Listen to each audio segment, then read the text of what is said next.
So we have some breaking news that there's a tentative deal reached between the Teamsters and CN Rail in the recent railway strike. This is vital because it shows that the collective bargaining process works. We have to be clear, however, that in the collective bargaining process, a tentative deal is not a finalized deal. All it means is that right now, at least, the management and the union bargaining team have agreed to a general deal, and that deal still needs to be approved by the membership. We won't get the full details until the deal is done, and if the deal does get approved, then it's finalized for the term of the contract, however long it is, and if it isn't, the workers will have to go back to negotiating, and there might be a return to strike. But we don't know if that's going to happen yet. As of right now, tomorrow morning, the workers will go back to work, and all will be as usual during the course of contract ratification. Often in Canadian labor relations, when a deal is reached tentatively, it usually gets ratified. Not all the time, but usually. This is all very important. This strike was about more than money and benefits and perks. If you strike for those things, I'm still going to defend your right to strike. It's crucial that workers fight for the benefits they can because that benefits all workers eventually. But this strike was about fundamental issues around health and safety and rest and fatigue. In an industry like railway working, when you operate heavy machinery, when you operate dangerous machinery, your ability to work is severely impaired when you're tired, when you've worked for too many hours. And so these workers have provisions in their contract that protect them. But those provisions were insufficient. And we've seen evidence, verbal and written evidence, that these workers were being asked or forced to work too many hours, to do too much work that would render them fatigued and would cause danger to themselves, to their fellow workers, to the products they ship, and to the communities that surround the rails.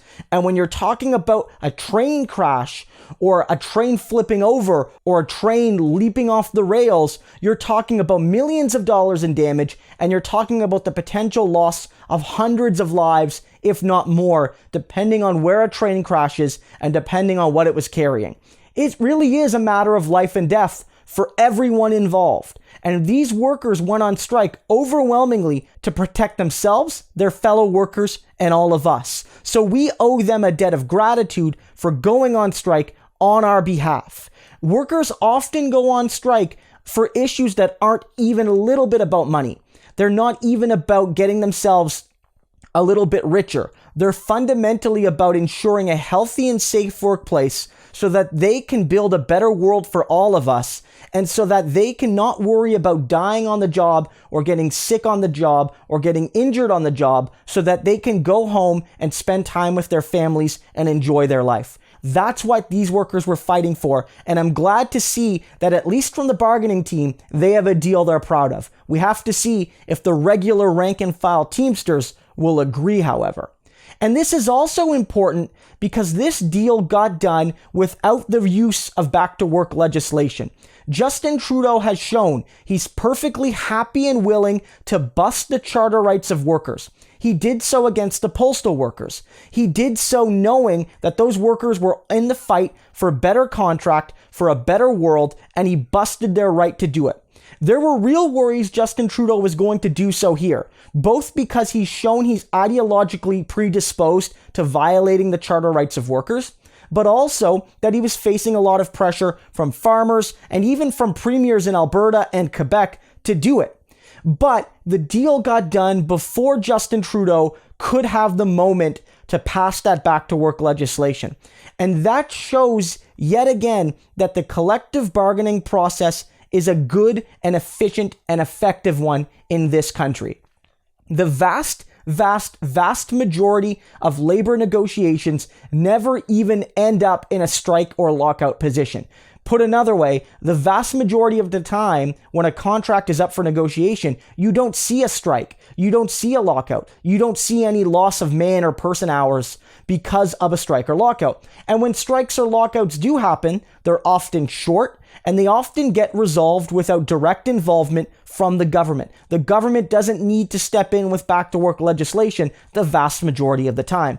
And we sort of have a confirmation bias in our society because we don't talk about routine collective agreements that get done really fast. We sort of focus on ones that are long drawn out and acrimonious and lead to a lockout or lead to a strike. And so in our minds, we only hear about collective bargaining when it breaks down. And the vast majority of the time, we don't hear about it when routine deal done, both sides happy, or both sides, unhappy, but a compromise was reached. That's bargaining, right? That's what we don't hear about. And so we need to keep that in mind, that the process works and the strike and lockout is part of that process. You're going to see this whenever workers go on strike. People are going to say that the workers have gone too far, that the workers are abusing the public, that the workers are shutting down industry. But this is the labor negotiating process. It's a process that's essential to our democracy. It's a process that's essential to a peaceful labor regime the other times of the year when people aren't on strike. And it's a constitutionally guaranteed part of our rights and freedoms in Canada as per the Charter of Rights and Freedoms. So when the workers go on strike in any industry, no matter how essential, it should be incumbent to let them negotiate for as long as possible, because eventually a deal will get done. And the deal will get done because multiple sides are facing social and political and cultural and economic pressure. The workers had that pressure, the employers had that pressure here. And so because of that, and because of a desire to get back to work on both sides, they got a deal done. Ultimately, this is a good day for labor relations here in Canada. A deal got done without interference. The workers went on strike and reached a tentative deal based less on individual economic gain and based on the collective health and safety of all workers in all communities. And Canadians got a reminder that the collective bargaining process, when allowed to run its course, is a good and essential part of everyday democratic life in this country.